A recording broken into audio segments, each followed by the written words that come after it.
사인 학술 발표에 있겠습니다.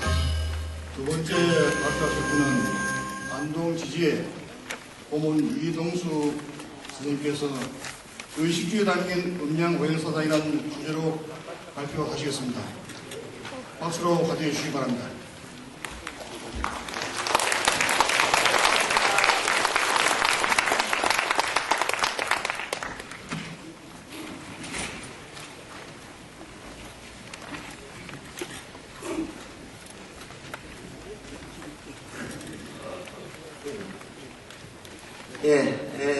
아산학회 회원님들 대단히 반갑습니다.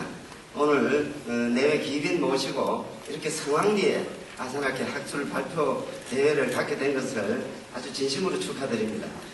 또 이렇게 준비해 주신 아산학회 총회장님, 정조 회장님, 또 지지회, 부산지지회 김홍일 회장님 이렇게 모두 준비해 주시라고 많은 노고 계셨습니다. 정말 축하드립니다.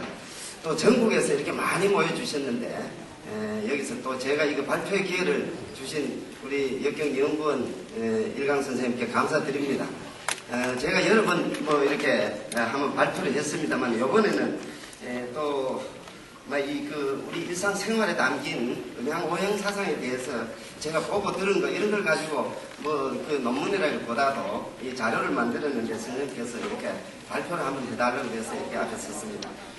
시간이 없기 때문에 본론으로만 들어가도록 하겠습니다. 제가 사실 그 자료를 그 PC로 이렇게 만들어 봤는데 이 자료가 아마 여기서 이게 그 영상 자료가 있으면 아주 좀 여러 회원님들 보시기에 아주 좋았었는데 좀 아쉽게 되었습니다. 어쨌든 말로서 한번 전달해 보도록 그렇게 하겠습니다. 사실 그 우리가 주역 공부를 하면서 우리가 과연 우리 주역 속에 무엇이 있는가, 또 우리는 어떻게 살아야 될 것인가, 뭐 이런 것도 배우고 합니다만 옛날 그 고대 사람들은 이 우주란 무엇인가, 또 우리 인생이란 무엇인가, 또 우주 천지를 누가 이렇게 움직이면서 변화시키는가 하는 그런 무한한 그런 의문을 가졌었죠. 그래서 우리 지구상의 모든 존재는 어떻게 생겨났을 것인가, 뭐 이렇게 끝없이 끝을 궁구하게 되는 것이죠. 그렇게 하다 보니까 그 끝없는 궁극의 끝이 바로 무극이 태극이다. 뭐 이렇게 조금 전에 그 태극 도서를 많이 발표를 해주셨습니다만 이렇게 학문적으로 철학적으로 이렇게 성립을 해주셨죠. 그래서 이 주역 공부를 하면 첫째 기본적으로 우리가 개념을 우리가 이해를 하셔야 되라고 생각이 됩니다. 기본적으로 여기에 선생님들은 다 막 그런 걸 알고 계신 내용입니다만은 제가 한 번 더 짚어본다면은 우리가 그 무한한 궁극적인 이 근원이 무엇인가 이런 걸 했을 때에 우주라는 큰 덩어리, 우주라는 건 우리가 끝없는 그 궁극적인 그 끝없는 시원 이런 걸 우리가 생각해 볼 수 있겠습니다. 그래서 그러한 무궁한 우주는 시간적, 공간적 이러한 무궁한 것인데 그러한 우리가 살고 있는 이 과학적인 우리가 우주라기보다도 철학적인 우주와 조금 뭐 개념이 다릅니다만 어쨌든 무한의 공간, 무한의 시간 이런 가운데에 한 점이 또 우리가 살고 있는 이 지구다. 또 안 그러면은 그 한 덩어리가 또 은하계다 과학적으로 이렇게 볼 수도 있는데 어쨌든 그런 무한의 공간이 또 있을 것이다 라든지 뭐 이렇게 생각할 수가 있습니다. 그러면은 그런 것이 있다는 우리 이 세상에 있다는 존재는 결국 시작이 있다는 것이고 또 그거는 곧 끝이 있다는 것을 말할 수도 있겠죠. 그래서 어쨌든 시작이 있으면 끝이 있다 해서 이 천도라는 것은 원형이정으로 시작과 끝이 무한 이렇게 돌고 돌아가는 순환고리의 그런 역사 속에 공간 속에 우리가 살고 있다 이렇게 볼 수가 있겠습니다. 그래서 그러한 무한의 공간을 우주라고 본다면 천지락 하는 것은 또 그거보다는 같은 개념으로도 볼 수가 있습니다만 천지는 어쨌든 그 무한의 시간과 공간의 범위 안에서 천지 하늘과 땅이라는 그러한 우주 생생의 이치로서 우리가 또 이해를 해볼 수 있겠습니다. 그래서 하늘과 땅이다. 하늘이라는 것은 옛날 사람들은 경외의 대상이고 우리 우주 삼라만상을 이렇게 만들어주고 또 운행해주고 변해주는 그러한 어떤 존재라고 이렇게 생각했었죠. 그래서 과학적인 하늘, 푸른 하늘이 아니라 그러한 그 철학적인 또 이 우리가 살고 있는 이 우주 만상을 갖다가 존재하게 하고 또 그것을 끝나게 하고 이렇게 변화시키는 것이 또 천지다 이렇게 볼 수가 있습니다. 그래서 하늘과 땅과 사람, 그러면은 우리가 여기 옛날부터 하늘과 땅과 사람, 그 천지인 삼대지도, 삼극지도를 얘기를 하는 거는 왜 그러냐, 옛날부터. 왜 우리나라는 삼태극을 그려놓고 천과 인과 지를 얘기를 하느냐. 그리고 음양을 그려놓고 태극기를 우리가 국기로 이렇게 만들어 놓고 하느냐. 바로 이러한 것이 이 우주의 근거, 또 우리가 살고 있는 이 모든 변화가 그런 음양오행의 모든 변화 속에 우리가 살고 있다는 것 때문인 것이죠. 그래서 그것이 그렇게 중요한 것이고, 그것이 우리 인간 살아가는 삶의 어떤 삶의 길의 하나다 이렇게 보는 것입니다. 그래서 천지라는 것이 무한의 우주 공간에서 하늘이 있고, 그리고 그 중에 한 파리똥 같은 그런 점이 지구 덩어리다. 그 가운데에 우리 참 동방예의지국인 한국의 여기 지금 부산에 지금 제가 이렇게 부산 KT 건물 안에서 우리 회원님들이 한 자리에 모였습니다만, 그래서 옛날에 천지인을 얘기를 하는 것은 바로 내 존재 인식이라는 것이죠. 내가 지금 있는 것은 바로 그런 무한의 우주 공간과 하늘과 땅이 있기 때문에 내라는 존재가 있다는 것이죠. 그렇다면은 우리가 사람이 살아나서 만물의 영장으로서 살아나서 우리가 어떻게 살아가야 될 것인가 하는 것을 궁극적으로 연구를 하고, 또 우리 마음의 심성의 근원이 뭔가 이런 것을 따지다 보니까 우주의 근원을 자꾸 캐고 들어가는 것이죠. 그것이 바로 태극이라는 거죠. 태극이라는 것은 우주 만상의 모든 존재물에 대해서는 다 같이 함께 공유하고 있는 것이 태극이라는 것입니다. 또 태극은 그런 아무것도 없는 무국에서 출발해서 무국이라는 것이 이치를 갖추어서 이치가 드러났을 때는 태극이 되는 것이요, 이치를 감추어졌을 때는 무국이라고 이렇게 얘기해요. 그러면 태극이라는 그 무한의 이치 중에서 음과 양이라는 두 기운이 움직이고 정하고 움직이고 정하는 이런 가운데의 변화 속에서 세상 만물이 생겨난다 이렇게 모두 생각을 하고 있는 것이죠. 그렇다면은 이 오행이라는 것도 음과 양이라는 이 두 기운 가운데에 조금 전에 태극도설에서 얘기했습니다.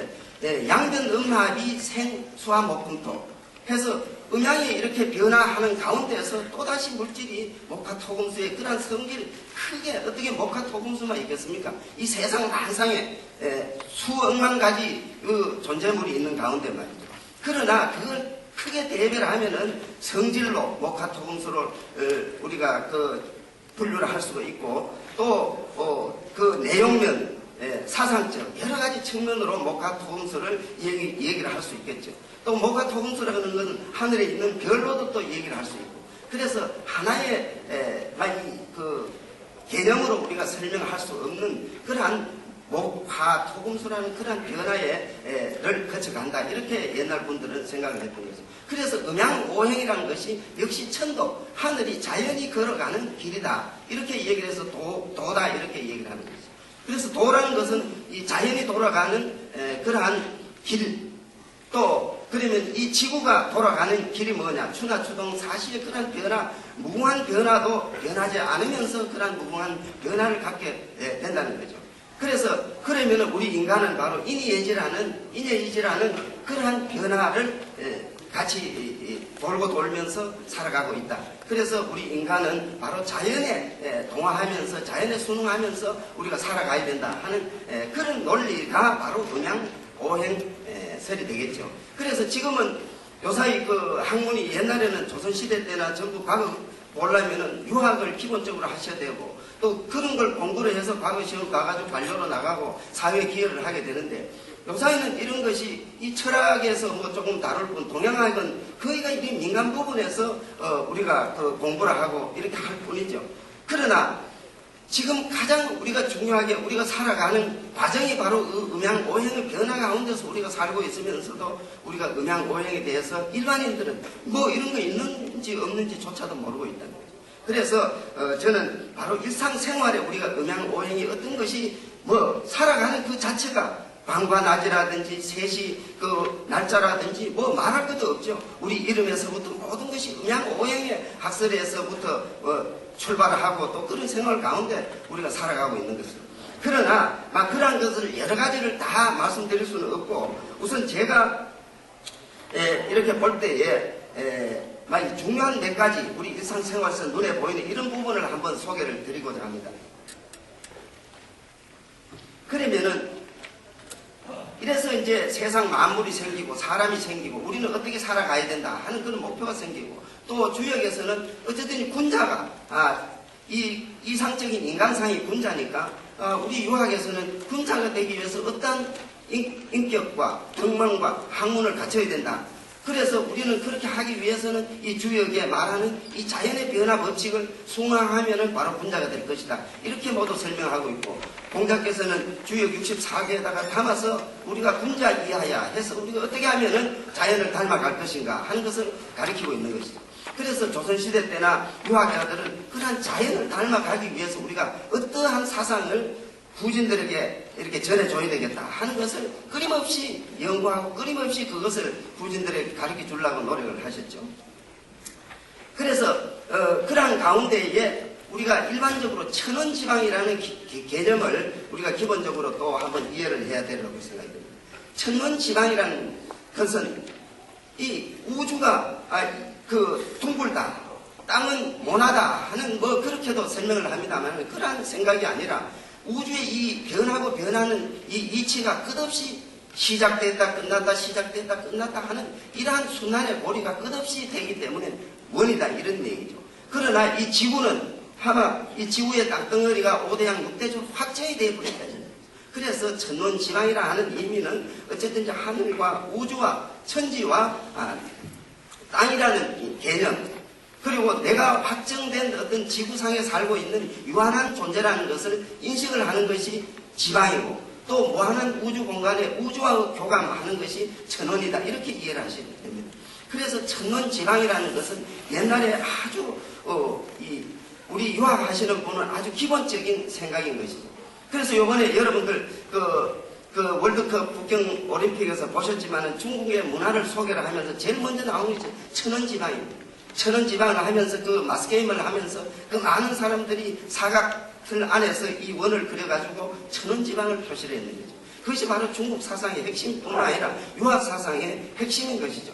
그래서 그 천원지방이라는 것은 인간 존재의 확인뿐만 아니라 우주를 생각하고 있다는, 항상 우주를 생각한다는 것은 우리 자연에 순응해서 살아가고자 하는 의지의 표현이다. 저는 그렇게 생각합니다.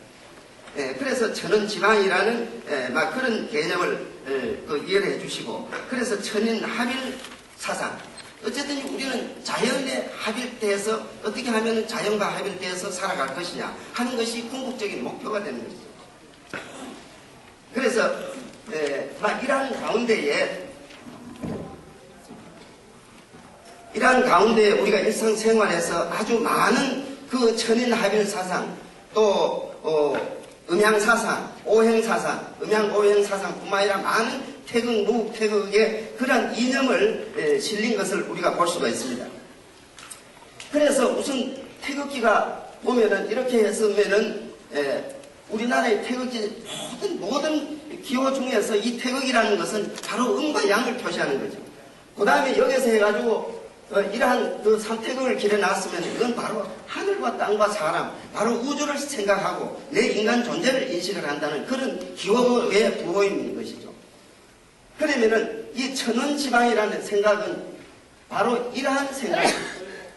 그래서 이러한 이 땅이라는 것은 확정된 어떤 그 공간적 개념이고 무한대의 우주 공간 속에 이 확정된 공간이 있다 이렇게 생각하는 것이죠. 이 안에 우리 인간이 어떻게 살아가야 될 것인가 하는 이런 생각이 바로 천원지방의 생각인 것입니다. 그러면은 이 천원지방의 생각을 우리 모든 그 유교 유적 가운데 이런 것을 많이 볼 수가 있습니다.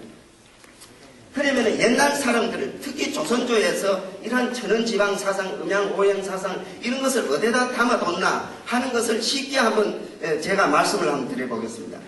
우선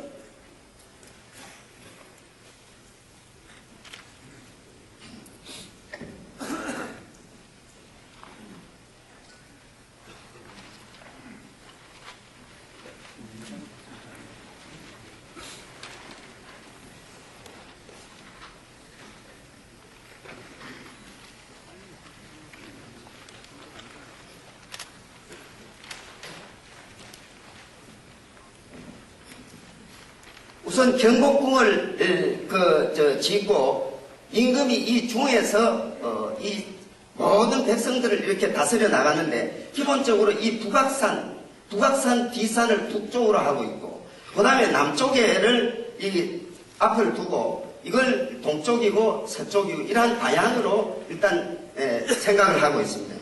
그래서 이러한 항상 이 중의 개념에서 우리가 많은 백성을 다스린다고 이렇게 생각합니다. 그러면 북쪽에는 북악산이라는 이 지신의 개념이 있고 앞에는 원구단이라는 것을 지어가지고 여기서 이 지금도 원구단이라는 게 있죠. 서울에 가면 원구단에서 천신 이 우주와 교감하는 장소를 그 경복궁 앞에다가 이렇게 만들어 놨습니다. 그 다음에 동쪽에는 이 종묘를 지어가지고 자기 이 역대 임금의 사당을 왼쪽에다 모셔놓고 오른쪽에는 사직 이 지신에 대해 가지고 곡식의 오곡 곡식이라든지 이 지신에 대해 우리 지구상에 나는 많은 존재물에 대한 감사함을 사직을 이렇게 서쪽에다 이렇게 지어놨죠. 그래서 하늘과 땅 그리고 이 종묘 이런 모든 존재와 속의 가운데서 이 국왕이 만 백성을 다스린다 하는 이런 개념이 있죠. 그리고 그러면서 이제 그 궁전 대궐 안에다가 여기다가 어떤 걸 여러분들 보셨지만은 음양 오악도 1월 오악도라는 걸 보시면은 제가 그 그림을 가져와서 보여드렸으면 좋은데 1월 오악도는 이 태양과 달을 그려놨습니다. 태양과 임금 건정전 뒤편의 격풍인데 여기에 보면은 이 5개의 봉우리가 그려져 있고 여기서 소나무와 그리고 학이 그려져 있고 뭐 이래서 1월 5학이 그려져 있는 이런 병풍입니다. 그것을 임금 용상이라 그럽니까? 용상 뒤편에 이렇게 쭉 쳐져 되어 있죠. 그러면은 여기서 1월이라는 것은 바로 음양을 얘기를 하는 거죠. 또 5학이라는 것은 바로 오행을 말하는 거죠. 왜 이 임금 그 뒷자리에 음양 오행을 갖다가 병풍을 둘러놨었는가? 그거는 바로 이 천지간에 임금이 만 백성을 통치하면은 음양오행이 이 자연의 도구입니다. 자연입니다. 이 자연 그 자체, 자연의 자체를 속에서 자기가 순응해 가면서 만 백성을 다스리겠다 하는 이런 내용이죠. 그래서 비가 오게 하는 것도, 눈이 오게 하는 것도, 가물게 하는 것도 이 음양오행이 하고 있다는 것이죠. 그래서 이런 임금이 통치를 잘못하면은 이 음양오행이 잘못돼서 가뭄이 든다든지 농사를 비가 많이 와서 농사를 망치게 된다든지 이러한 자연재해 현상이 난다고 이렇게 받는 거죠. 그래서 임금의 덕성을 이렇게 충고를 하고 이렇게 되는 거죠. 그래서 음양오행을 바로 임금 용상 뒤에다가 병풍으로 하게 되는 거죠. 이래 있고 그 다음에 임금의 옷에서 보면은 이걸 임금의 옷을 용포라고 하는데요. 용포를 보시면은 어깨 이렇게 임금이 있으면 용포를 보면은 임금의 앞에다가 이 보라는 거, 보굴이라는 이 원형의 용이 걸려져 있는 이 문장을 앞에다 붙입니다. 용포에다가 붙이고 또 양 어깨에다가 이렇게 붙입니다. 이거 3개를 붙이죠. 이거 양이기 때문에 그렇게 했고 용은 오조령, 발톱이 9개, 참 5개인 이 용을 이렇게 상징을 해가지고 이 용포에다 볼을 붙이는데 이거는 반드시 원으로 한다 이래요. 이거 천원을 뜻하는 거예요. 하늘에 바로 이 임금은 바로 우주와 교감하는 그러한 존재다 이런 인식이죠. 그러면 여기서 좌의정, 우의정 이 임금을 중심으로 해서 왼쪽은 항상 동쪽이고 상위로 보는 거죠. 그래서 왼쪽에 있는 이 첫 번째 앉은 사람이 영의정이 있고 좌의정이 있는 거죠. 그리고 좌의정이나 영의정이나 이런 신하들의 흉배라 그럽니까? 가슴에 붙이는 걸 여기에 보면은 그거는 반드시 사각형입니다. 그래서 임금과 신하의 존재는 바로 하늘과 땅이라는 것이죠. 그래서 이거는 흉배라 그러고 이거는 임금이 붙인 거는 보굴이라 그럽니다. 그런데 여기서 보면은 문관은 학을 붙여가지고 단학이 있고 쌍학을 붙일 경우도 있고 또 무관은 뭐 호랑이라든지 뭐 여러 가지 또 짐승을 가지고 이렇게 그 풍계를 나타내기도 하죠. 그래서 여기서 나타나는 것도 바로 이 천원 지방의 사상이다. 이렇게 이해를 하시면 됩니다.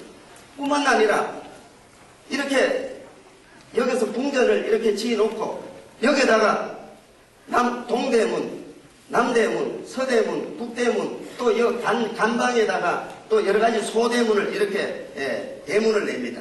내는데 아시다시피 동쪽에는 인의 예지죠. 인, 예, 의, 지. 그래서 동쪽에는 주장하니까 흥인지문을 이렇게 짓고 또 이 숭례문 얼마 전에 불이 탔습니다만은 이거 숭례문을 남쪽에다 짓고 그 다음에 돈리문, 숙청문 뭐 이렇게 해서 북쪽에는 이게 인이 예지가 지자가 안 들어간 숙청문으로 했는 것은 역시 숙살이나 숙살 기운이 있는 북쪽이니까 그래서 숙청문으로 했는 것이 아니냐. 또 북쪽은 일육수니까 이 청자에 이 물숫자가 들어가 있으니까 막 이런 의미에서 숙청문으로 만들었다 이렇게 볼 수가 있습니다. 뿐만 아니라 이렇게 향원정이라고 그 정자가 있습니다. 정자를 가보시면은 이 정자의 못이 완전히 방형으로 되어 있습니다. 이 방형이 되어 있고 요 안에 향원정입니까? 이렇게 정자를 지어놨는데 여기는 완전히 또 둥글게 이렇게 못을 만들어놨죠. 그래서 이 가는 바로 이 천원을 뜻하는 것이요. 중간에 이 원을 만들어서 여기서 정자, 팔각 정자를 지어놓은 것은 바로 천원 지방의 정신이다. 여기서 바로 우주와 교감하고 내 존재 인식을 하게 되는 것이죠. 뿐만 아니라 이 향원정의 이러한 것뿐만 아니라 그림이 있어야 여러 선생님들한테 설명이 좀 되는데 이것이 준비가 안 돼가지고 또 요번 만원짜리 부화폐를 보시면은 만원짜리 뒤편에 경회로 그림이 있습니다. 경회로.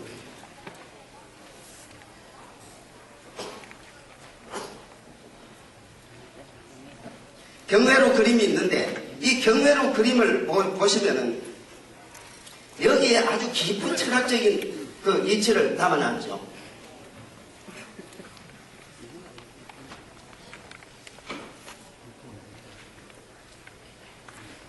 여기 그 누각은 주로 밑에 석주로 합니다. 석주로 하는데 이 석주의 그 기단을 밑바닥을 보면은 항상 이 사각을 만들어 놨습니다. 사각. 밑바탕 주초를 사각으로 해가지고 여기서 올라간 기둥은 원기둥으로 전부를 해가지고 이렇게 그 경회로 이렇게 정자를 이렇게 짓다. 그래 밑에는 이 누각이라는 것은 항상 이 밑에는 공간이고 위에 이제 이렇게 사람들이 조망할 수 있는 공간을 만드는데 이 안에에 그 칸수 배치를 아주 묘하게 해놨다는 것이죠. 여기서 다 설명을 드릴 수가 없고 이 안에 보면은 임금이 앉는 자리가 있습니다. 요걸 딱 3칸을 만들어 놨어요. 이 3칸을 만들어 놨는데 요것이 천인지 그래가지고 이것을 바로 삼극지도를 이다가 심어놨습니다. 여기서 하늘과 땅과 사람 이 중간에 임금이 앉는 자리죠. 그 다음에 요 밖에 또 한 칸이 있습니다. 요게 있는데 여기는 요거는 바로 이 방식이기 때문에 방이기 때문에 음으로 볼 수가 있고 요 밖에는 이제 뭐 양의 공간 터진 양의 공간이라고 이렇게 볼 수도 있는데 그래서 안에는 기둥이 이 천린지로 하니까 요 기둥이 몇 개냐면은 둘러 8개가 되죠. 그래서 기둥 8개는 바로 이 주역의 8개를 상징한다고 합니다. 8개를 상징하고 또 이 마루가 이래 돌아가면서 이게 총 12칸입니다.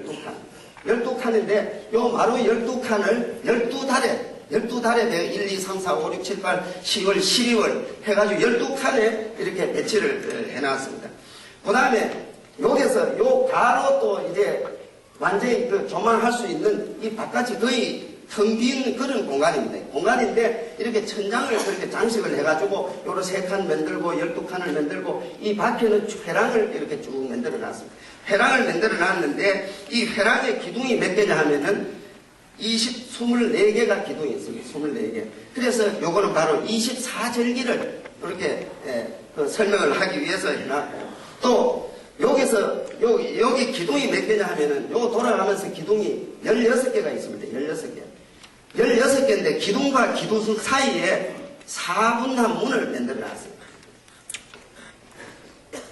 4분한 문이라면은 이 두 개를 열어가지고 접어서 이걸 위로 거는 그런 들장문을 얘기를 합니다. 4분한 들장문. 평소에는 이 문을 닫아놔면 이거 폐쇄된 방과 같은 그런 공간이 되겠지만, 열에 이렇게 할 때는 이 문을 열어서 이렇게 들장문을 열어버리면 이 전체가 한 공간이 되는 그런 구조로 되어 있습니다. 있는데 요 4분한 문이 16개 기둥에 붙어 있으니까 64개로 해가지고 64쾌를 이렇게 만들어요. 그러면서 여기는 천지인과 또 8궤, 음양, 사상 8궤, 그 64궤로 해서 우주 만상을 이치를 이어 담아서, 그러면 임금이 하시라도, 옛날에는 저런 그 연애를 해도 그 아악이라든지 이래서 심성을 아주 그 가라앉히고 사람의 마음은 점점 이렇게 발산하려 하고 자꾸 이탈하려 하고 하는 그런 심성이 있기 때문에 어떻게 하면 이 마음을 고요하게 해서 그 본성을 회복할 수 있겠는가 하는 것이 목적이랬습니다. 그래서 아악이라는 것을 울리고 하는데, 거기서 먹는 음식조차도 이 안동에 가시면은 안동에 그 광산김씨 군자리라고 있습니다. 군자리에 가보시면은 탁청정이라는 게 있어요. 탁청정이 정자가 있는데, 그 탁청정이라는 분이 아주 자기 형님은 관찰사를 했고, 또 자기는 아주 그 윗때부터 물려받은 재산이 많아서 안동에 오는 많은 시인 목격들을 손님을 받고 해가지고 그래서 그분들을 대접을 해서 아주 많은 그 뭐 손님들이 오면은 열흘도 묵어 나가고, 보름도 묵어 나가고, 석 달 열흘도 묵어 나가고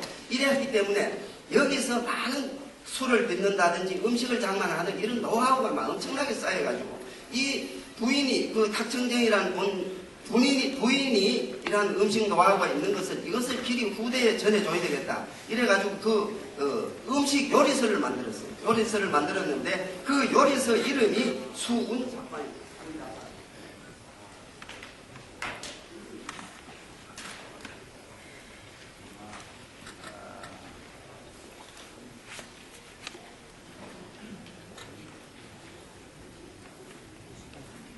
수운잡방이라는 이런 책인데요. 이 수운잡방은 아시다시피 음식 요리서입니다. 운상어 주역 수천 숙배에 운상어 천이 순이 군자 이하여 음식 연락하나니라. 이 말에도 바로 이게 음식이라는 말이 들어가고, 수는 음식지 도해라 하는 말도 있기 때문에 이 수라는 것은 바로 음식을 얘기를 합니다. 그러니까 음식 요리책이니까 수운잡방이다 이렇게 만드는. 그러면 이런 수운이라는 것은 주역을 공부 안 했으면 분은 이걸 알 턱이 없죠. 왜 수운이라고 냈는가? 그래서 그 학자들이 이걸 번역을 했는데 보니까 구름 위에서 뭐 이렇게 그 신선들이 먹고 노는 이러한 좋은 음식이다 이렇게 번역을 하고 있어요. 그래서 그런 내용이 아니죠. 여기서는 운상어 천이 군자 이하여 음식 연락하나니라. 이 주역은 역시 군자의 학문입니다. 어떻게 하면 우리가 군자가 될 것이냐, 끝없이 군자가 되기 위해서 공부를 하는 것이죠. 그러면은 여기서 그 구름이 물이 증발이 돼가지고 구름이 돼가지고 이 구름이 비가 되어 내려와야 만물을 식혀주는 것이 바로 군자의 이상을 실현하는 거라고 이렇게 생각했는 거죠. 그러나 이거 아직 이 구름이 되어가지고 하늘 위에 있지 비가 되어가지고 아주 떨어지지를 않는 그런 순간을 이 수천 숙계는 기다리라 하는 그런 내용으로 설명을 하고 있습니다. 그래 했을 때에 그럼 여기서 왜 수운잡방이라고 붙였느냐 하는 것은 바로 여기서 술 마시고 또 음식을 만들어 먹고 이렇게 풍악을 즐기고 하는 것은 바로 군자의 이상을 실현하기 위해서, 그래서 먹고 마시고 한다는 거죠. 먹고 마시고 즐기는 것조차도 우리는 군자의 이상 실현과 연관을 짓고 있다는 거죠. 그래서 이 음식 요리서도 이렇게 고차원적인 수운잡방이라 한 것은 그냥 먹고 살기 위해서 우리가 즐기기 위해서 하는 것이 아니라 군자 실현할 때까지 살아야 되니까 내가 마지막으로 언제가 될런지 모르지만 군자가 될 때까지는 먹고 살고 또 즐기고 하면서 내가 군자 이상 실현을 목표로 하고 있다 하는 그런 내용으로 바로 이 경회로에서도 잔치를 할 때 이런 정신으로 옛날 분들은 했다는 것이죠. 그 다음에 시간이 없기 때문에 중요한 건 몇 가지만 소개를 드리겠습니다. 그러면은 또 이러한 내용을 담아가지고 후진들에게 가르침을 주기 위해서 많은 이 건축 양식에도 그러한 많은 것을 담아놨습니다. 대구에 그 백부람 종택이 그 803 밑에 있는데요. 그 백부람 최영원 선생의 현손인가 이래 되는 분이 지헌 최요술이라는 분이 있어요. 지헌. 여기도 지자가 벌써 아마 주역에 나오는 말이죠. 중산 간꾀에 보면은 가는 지혜라는 말이 있죠. 가는 지혜라. 이 산 넘어 산이라는 말이에요. 중산 간꾀. 중산 간꾀에 가는 지혜라 해가지고 이분의 그 문집을 보니까 역시 이 주역에 중산 간께에서 자기가 이 지라는 것을 택해가지고 자기 호로 했다 이렇게 되어 있습니다. 지원이 되어 있는데, 그런데 그것이 중요한 것이 아니라 이분이 이 집을 지으면서 사랑채를 지으면서 이 사랑채 구조를 특이하게 해놨다는 것이죠. 그래서 이거를 제가 설명을 드리고자 합니다. 제가 어느 날 거기를 방문을 한번 해보니까요.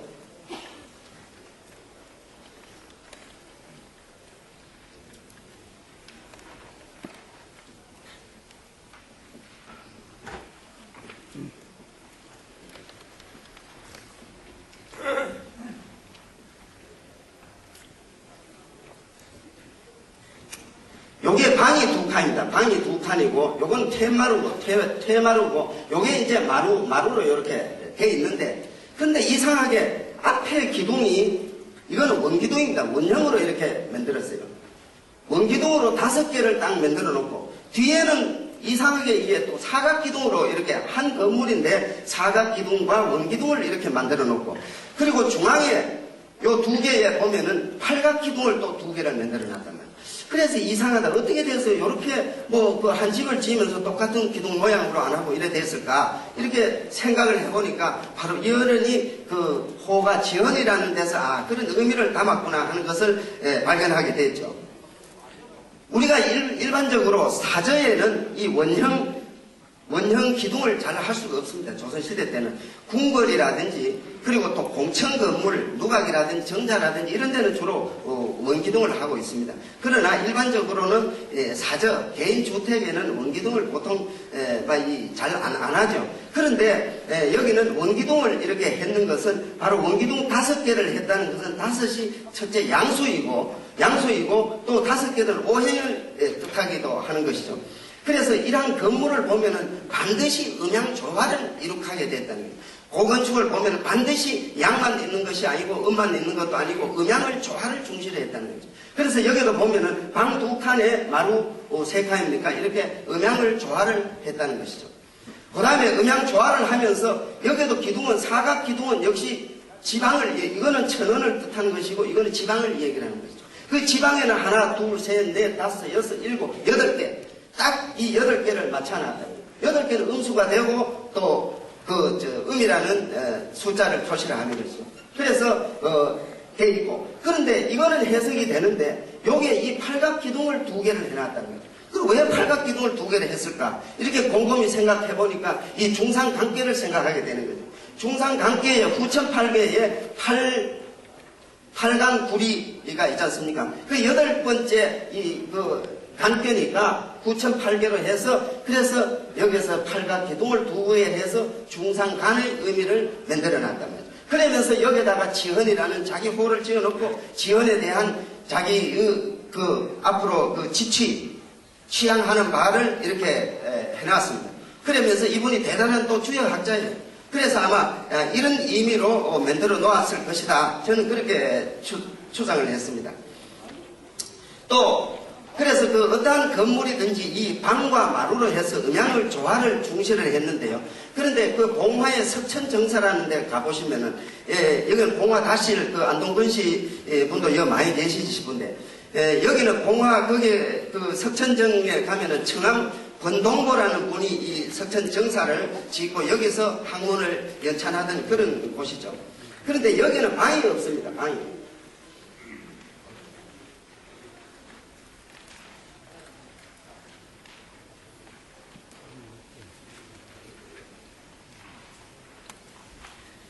방이 없는 완전히 터진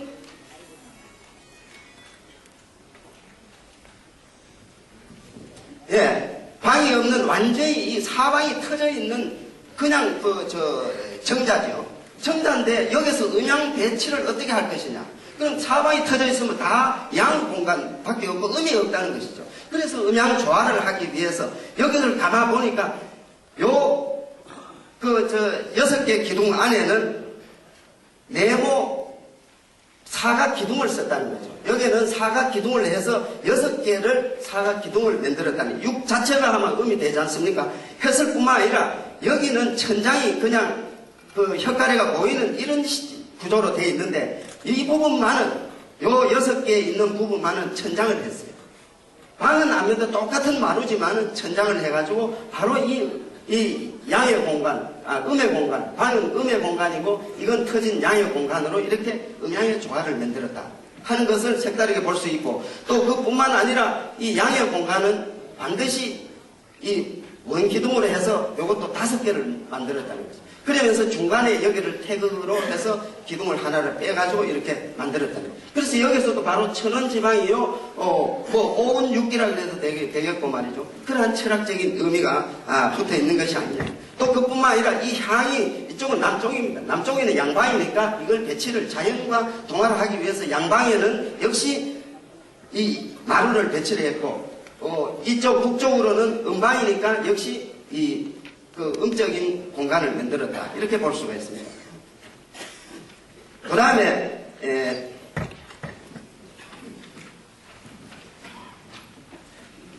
그리고 제가 또 근자의 안동의 고산서원, 한산이시 분들이 많이 계시실 건데요. 그 고산서원에 가보면은 대산 이상정 선생과 소산 이광정 선생을 모신 그런 유서 깊은 서원입니다. 이 서원의 이 규모가 아주 견고하고 아주 대단히 아름답게 지은 그런 건물입니다. 그래서 그냥 이 건물이 아니라 아주 그 의미 깊은 그런 건물을 지었다 하는 것을 우리가 볼 수가 있습니다. 여기서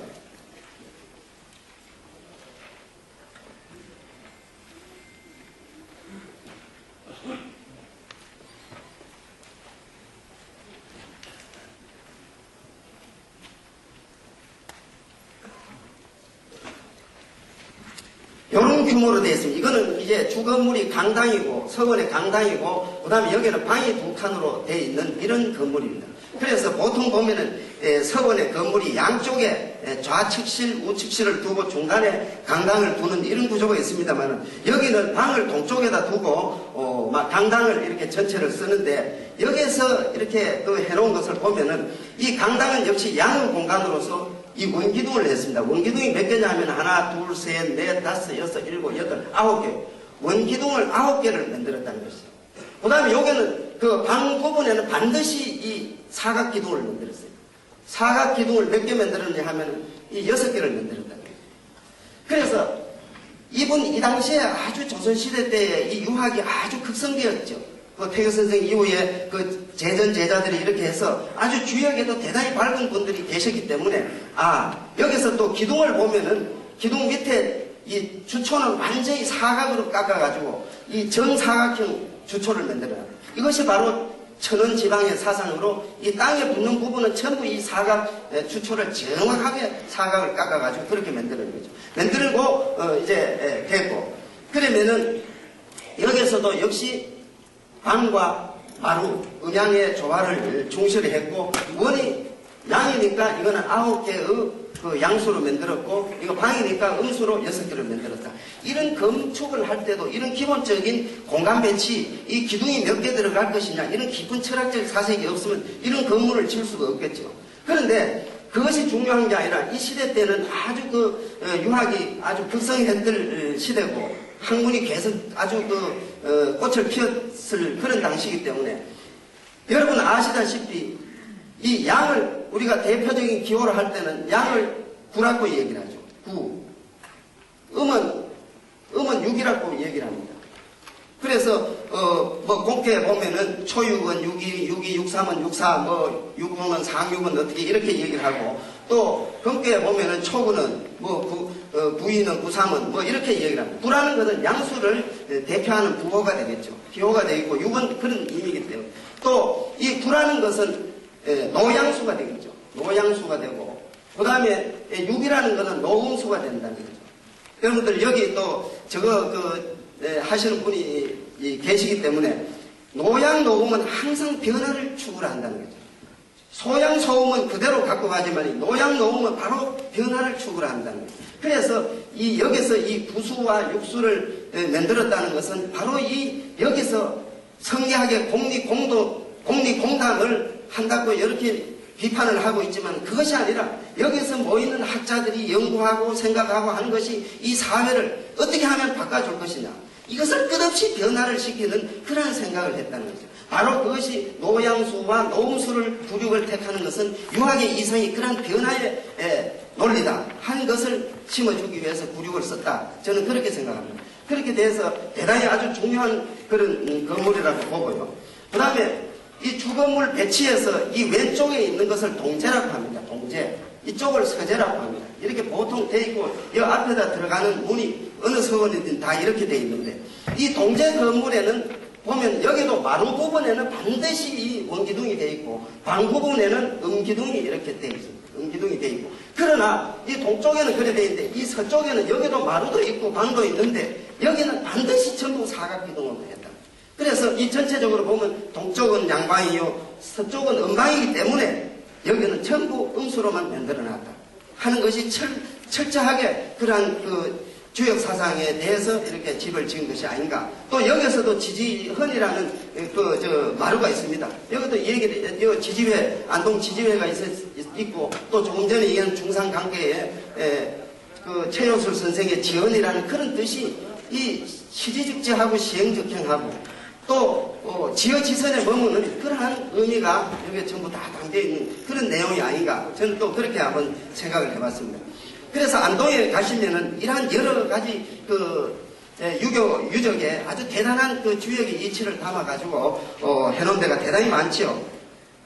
그래서 그 중에 이제 몇 가지만 이렇게 소개를 해주셨는데, 그랬는데, 또 안동에 의성김씨 여기 계시지만, 의성김씨의 칠해예술촌에 가면 지촌 서당이라는 건물도 아주 금강송으로 멋지게 지은 건물인데, 여기는 태극, 음양, 오행, 사상, 팔괴, 심지어 이 분화문을 만드는데, 사상은 분화문 두 쪽만 만들어가지고, 이 사각으로 해가지고, 이 아주 창살문을 만들어서 사상을 의미를 했고, 또 팔괴를 했는 거는 사분화문을 8개를 해가지고, 또 거기에는 팔각 격자 창을 만들어서 아주 이쁘게 그렇게 되고, 또 심지어 이쪽에 보면은 지연 같은 데 보면은 혓가래까지 주역 64개를 맞추기 위해서 혓가래를 뒤에 64개, 앞에 64개로 다 그렇게 혓가래까지 그렇게 만들었다는 것이죠. 그래서 그런 거는 이런 철학적 사색이 아니고는 그런 건물이 나올 수 없다. 저는 그렇게 보았습니다.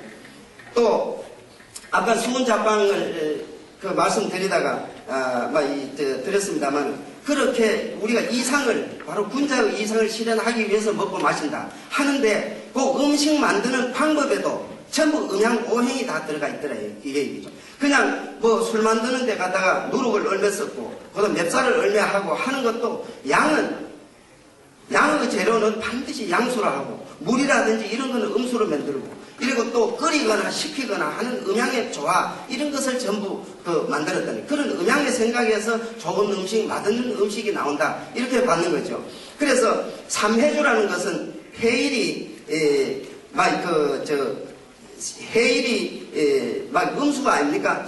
이거 북방 해일이니까 자축인묘 진사오미 신유 술해 해가지고 해는 북쪽 방향이니까 거기에는 음수라고 보는 거죠. 그래서 정월 초하던 날부터 쳐가지고 해일이 되는 날, 그날은 아주 음이 지극한 그런 날이다, 이렇게 보는 거죠.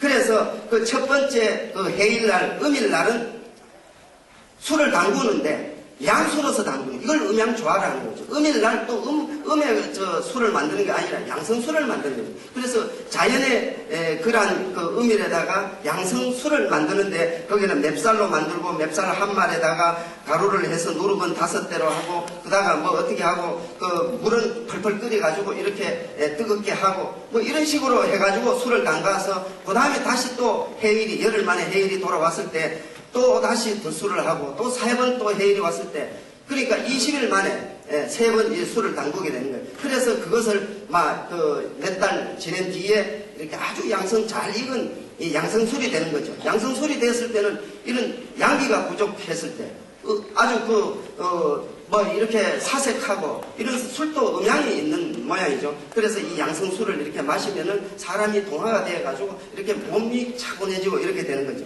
그 다음에 사오주는 이 반대로 오는 양이니까 자축인묘 진사 오는 남반이고 양일이니까 그것도 뭐 양일에 4번을 해가지고 이때는 또 그 재료를 음의 재료를 만드는 거죠. 보통 보면은 술을 만드는데 맵쌀로 한다든지 누룩을 섞는데 여기는 밀가루를 한다는 거죠. 밀가루를 해가지고 또 이것도 물을 펄펄 끓여가지고 막 식혀가지고 술을 만든다. 그래서 그거는 얼마만큼 음의 술을 만드느냐 하는 그런 내용으로 전부 되어 있습니다. 그래서 그 음식 재료, 고추다, 마늘이다, 뭐 이런 것도 전부 음양 사상으로 전부 되어 있습니다. 그것을 어떻게 조화를 시켜가지고 맛을 낼 것이냐.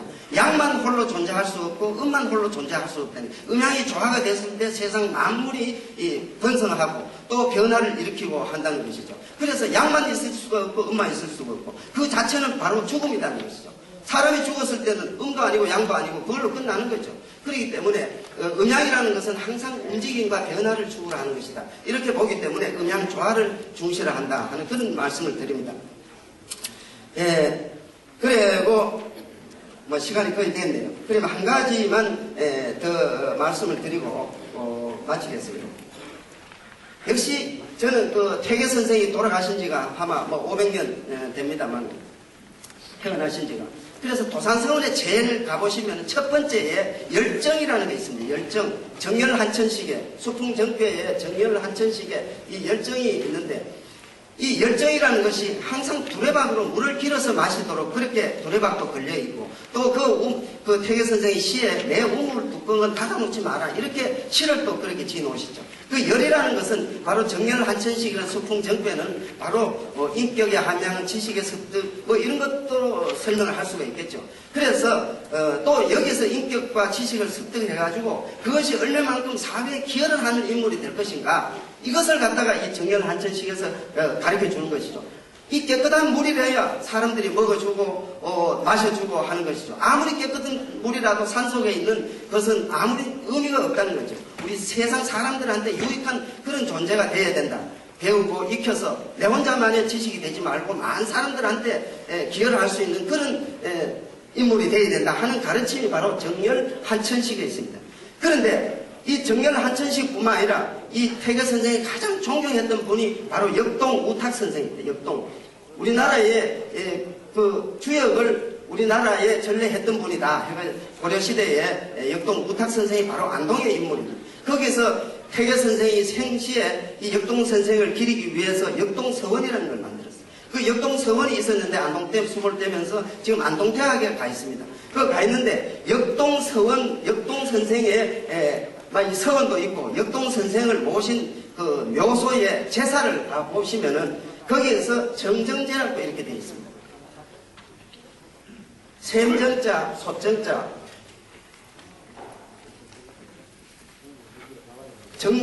정정제로 이렇게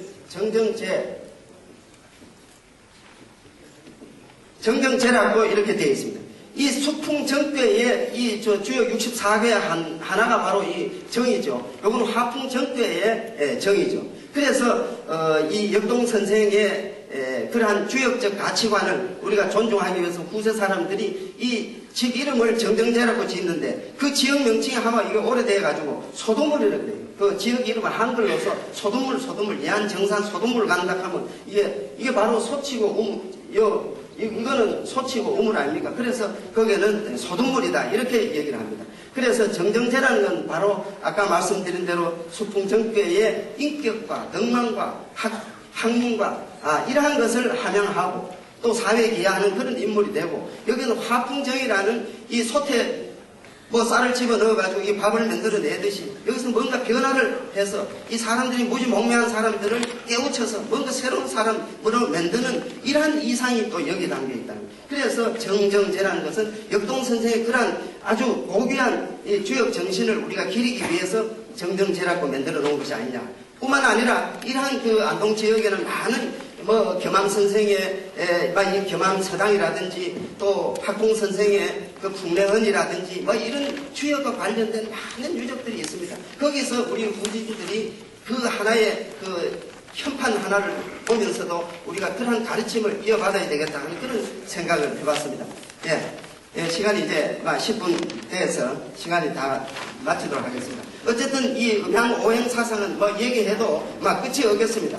그러나 우리가 여기서 음양오행 사상을 얘기를 하는 것은 우리가 일상 살아가면서 잘 모르고 있지만은 실제로 그런 변화의 속에서 우리가 살아가고 있고, 그러면 여기서 바로 이 내 인간 존재의 확인뿐만 아니라 우주와 늘 교감하면서 자연에 동화하고자 하는 그러한 생각이 바로 음양오행 사상이 아닌가 해서 앞으로 우리 주역 공부하신 여러 선생님들은 다 아신 내용이지만 이런 것을 우리가 많이 전파를 해서 천인합의를 할 수 있는 그런 길을 가야 되지 않겠나 하는 뜻에서 제가 발표를 했습니다. 감사합니다.